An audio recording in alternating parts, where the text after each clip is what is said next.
You see him on the news. CNN.com contributor, Dean Obeidallah. So, Dean... Watch him at comedy clubs. When I say Mecca, do you think of a holy place or an urban clothing line? Read his articles. And you hear him on the radio. The Dean Obeidallah Show is on live right here on SiriusXM Progress, Channel 127. And welcome to the show, brothers and sisters of the resistance. We are live Tuesday, November 27th. I'm Dean Obeidallah, hoping to be your MBFF. I'm on Twitter at Dean Obeidallah, Facebook.com/Dean of Radio, or best yet, drop me an email. Tell me what you're thinking, what you like, what topics you want me to cover, Dean at deanofradio.com. Lots to cover, of course.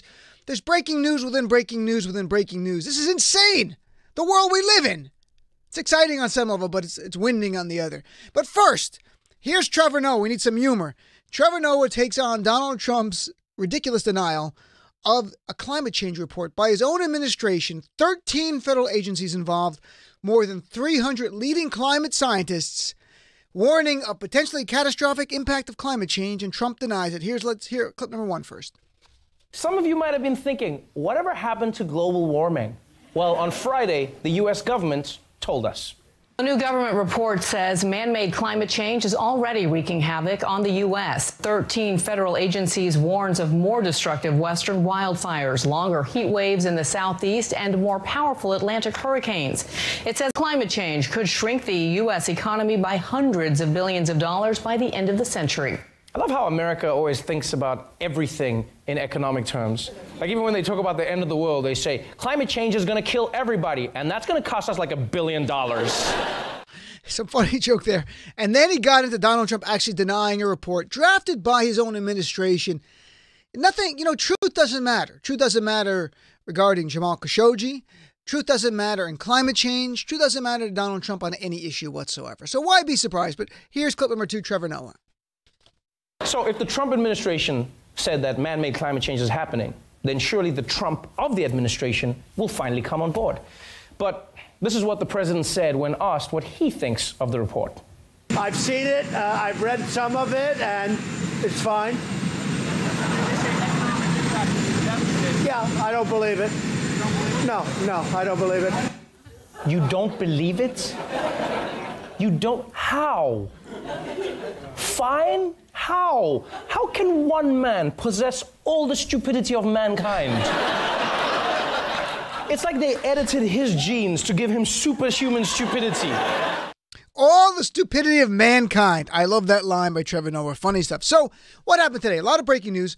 In the third hour tonight, we don't have just one lawyer. We have two lawyers. So stick around for our Tuesday third hour talk. Danny Savalas will be here, but so will Elie Mystal. So we have like a law firm in the third hour, my friends. Congressman Ro Khanna coming up at the top of the next hour.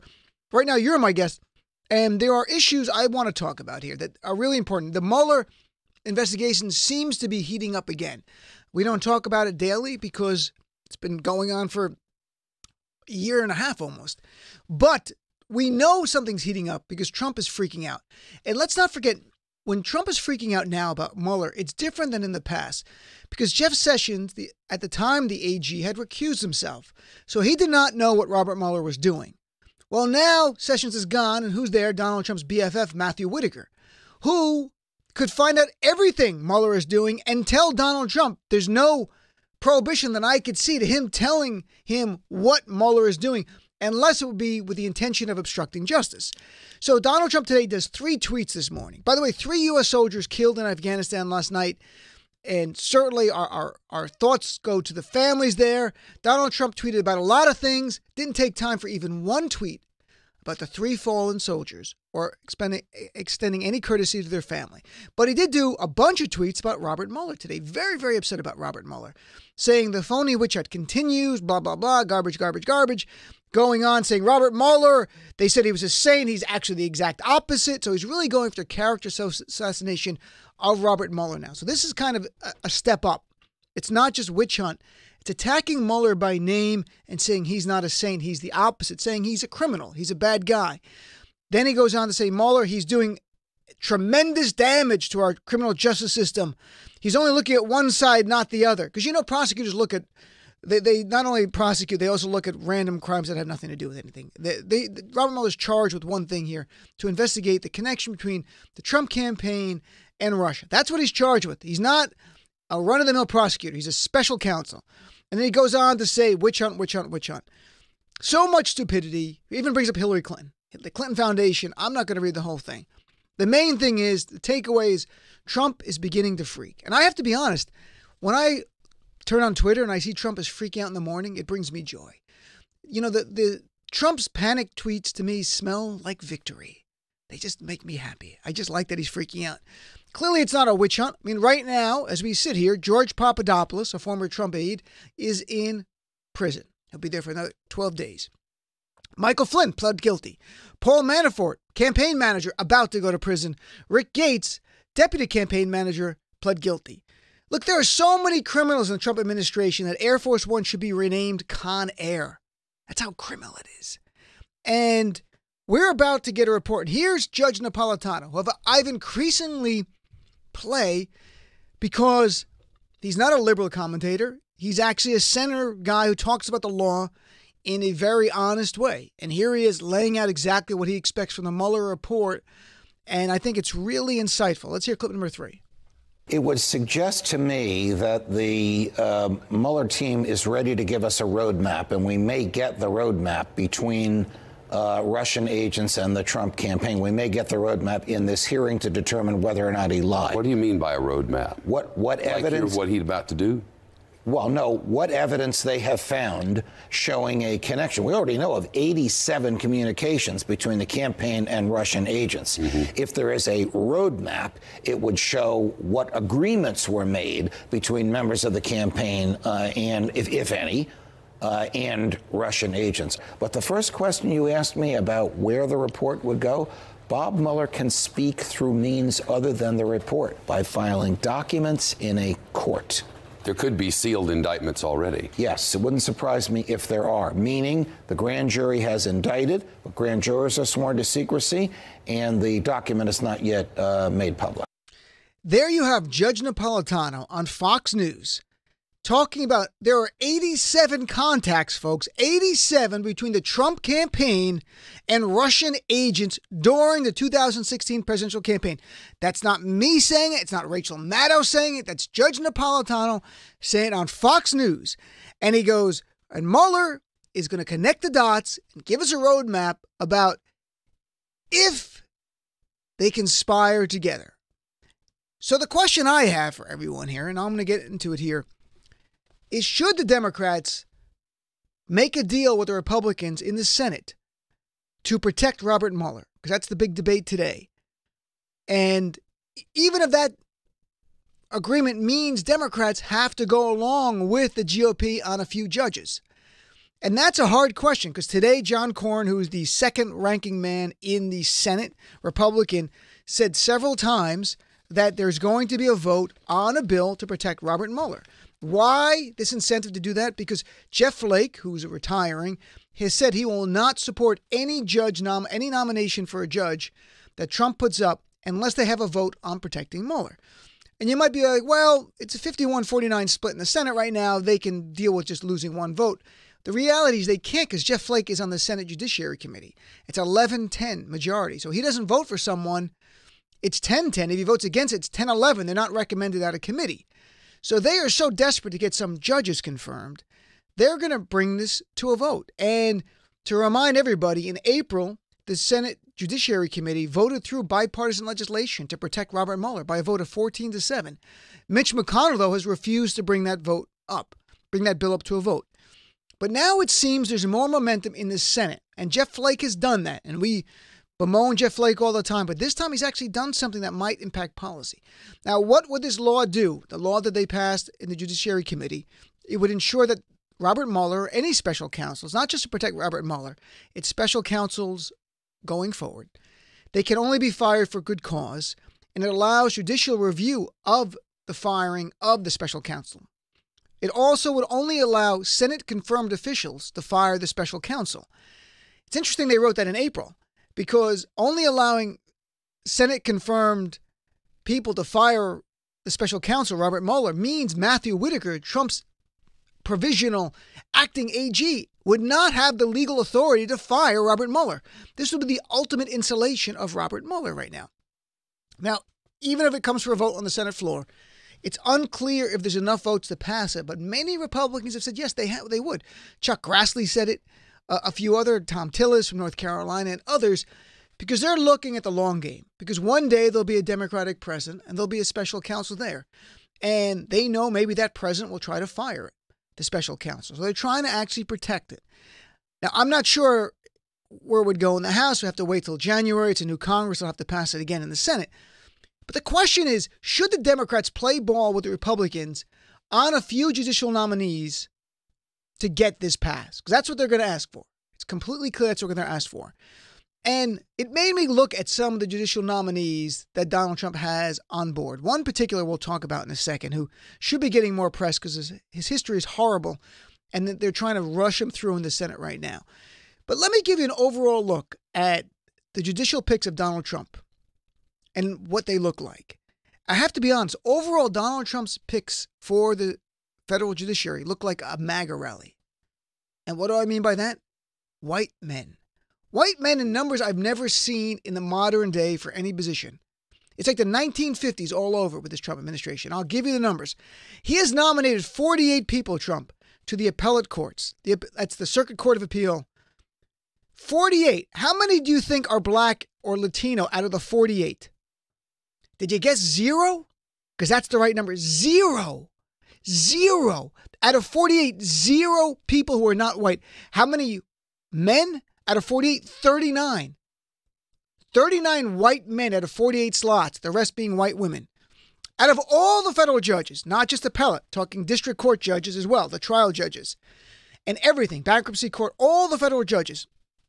Do you want to know how many women he's appointed? 28% are women.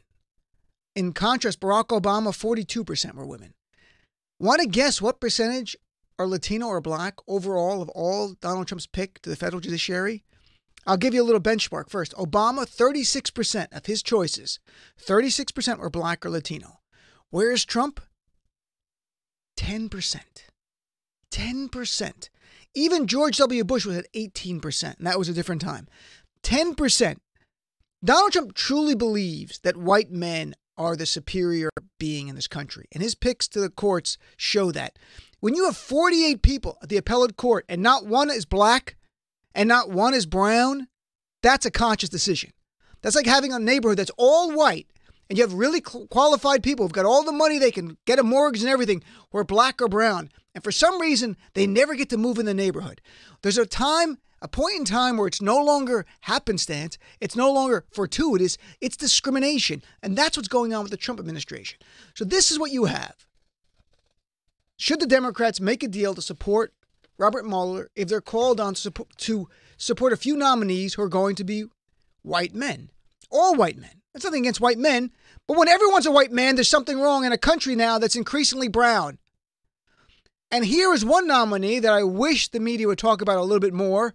Thomas Farr, F-A-R-R. He's right now, they want him so badly to confirm him in the Senate. A Trump nominee for federal court, for district court in North Carolina. Let me tell you let's meet Mr. Farr. I wish we had some like dating game music here. Let me tell you how bad this guy is. He has been involved, Democrats are all unified against him. He's been involved, either defended as a lawyer or personally oversaw tactics to disenfranchise black voters in North Carolina. He was appointed by the state of North Carolina to defend against a lawsuit that charged its voter identification law discriminated against minority voters. And in fact, it did, because in 2017, the Fourth Circuit Court of Appeals struck it down. And in another instance, Farr defended the state's partisan gerrymandering before the Supreme Court, which struck it down because some of the districts were drawn with the object of disenfranchising black voters. That's the words of the court, not me. And it gets worse. Farr as legal counsel to a person named Jesse Helms. Remember Jesse Helms, folks? The segregationist senator from North Carolina. The man, Jesse Helms, this guy's boss, literally called the Civil Rights Act, quote, the single most dangerous piece of legislation ever introduced in Congress. And this guy worked for that guy. And in 1990, as a lawyer for Jesse Helms, he defended Jesse Helms in a lawsuit when the Helms campaign sent out postcards to 125,000 people, primarily African Americans, falsely falsely stating that they could be arrested for voter fraud at the polling stations. Again, just to disenfranchise black voters. And now Thomas Farr is Donald Trump's nominee, and Mitch McConnell is doing everything he can to get Thomas Farr confirmed. The reactions have been very clear. I'll read some of them to Thomas Farr. And again, this should get more press considering the people involved and the organizations involved opposing him. And I don't just mean Chuck Schumer. You've got the Congressional Black Caucus, the NAACP, of course. Demand justice. The Congressional Black Caucus has a great statement. It says, "It is no exaggeration to say that had the White House deliberately sought to identify an attorney in North Carolina with a more hostile record on African-American voting rights and workers' rights than Thomas Farr, it could hardly have done so." That's how bad he is. Reverend William Barber, we all know Reverend William Barber, said that Farr's nomination is moral poison. Moral poison, my friends. Thomas Farr is who Donald Trump wants to join his legion of white men on the federal court. And the question is it worth it for some Democrats to come over and vote yes, if need be, to confirm Thomas Farr, to protect Robert Mueller and get that piece of legislation past the Senate? That's politics. Politics is all about making deals, even deals you don't like. It is such a hard call because even if it passed the Senate, it's no guarantee it passed the House. But if it passed the House and the Senate, Trump would be hard-pressed to sign it. Doesn't have to. He doesn't care about norms. He could veto it. But this is where we are. I really wish that the media would do a better job at covering this and Thomas Farr. We're going to talk a lot more about the legal issues of what's going on with Robert Mueller and the new stuff with Julian Assange and meeting with Paul Manafort and stuff in the third hour when we have Danny here and Elie Mystal. But I'd love to hear your view on this. The idea of, are you at all concerned? I mean, should there not be more of an outrage when you have a federal judiciary now that looks like a MAGA rally, that there is no diversity, that of every single person Donald Trump has picked for the appellate court, not one is black or Latino? That's just not happenstance. Just like a neighborhood that's all white for generations. It's bullshit, folks. And this guy, Thomas Farr, is awful. And they should be getting more press. This is a man whose life work has been to disenfranchise African-American voters, and Donald Trump is nominating him, which is not surprising because yesterday was in Mississippi. So this is who Donald Trump is. Yesterday he's supporting a Senate candidate who is the daughter of a Confederacy. So let's take a break. I'd love to hear from you. 866-997-4748. 866-997-4748. You're my guest right to the top of the hour, right here on the Dean Obeidallah Show. A lot to talk about. Let's hear from you. Progressive values are the best of American values, and we need to keep fighting for them to save our country. Don't go anywhere. This is the Dean Obeidallah Show on Sirius XM Progress 1.